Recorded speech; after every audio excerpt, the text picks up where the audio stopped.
How can an investor check their SIP performance and what is the process behind it? Industry expert Mr. Ramalingam will explain this to you now. On what basis you have selected schemes like plays a major role. If you have selected schemes randomly or simply looking at the past performance, the general trend is like we go to a website and check what is the last 1 year return, last 3 year return, last 2 year return, and then select schemes. Let us not do it. Let us not do it that way. We should look at both quantitative results as well as qualitative parameters. What kind of investment process the company is following? Are they consistently delivering returns, and are they following the investment process consistently?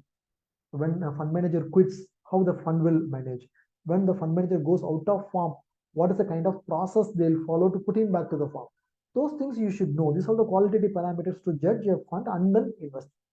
Without checking all these things, if you have selected schemes, it may not perform, right? If you have selected all these things and your fund is actually showing underperformance, then in that case, go for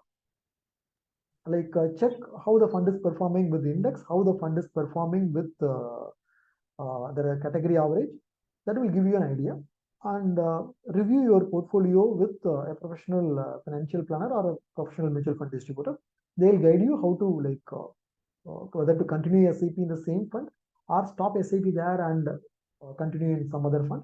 They'll be able to guide. Thanks for your detailed explanation. Are you in search of a personal guide who can remove the stress of handling your finances? Then please feel free to avail our expert consultation. And also, you can attend our webinars to gain investment related insights. Both the consultation and webinar are absolutely free, and you can find the link in the below description. Please like and share, and do subscribe to Holistic Investment.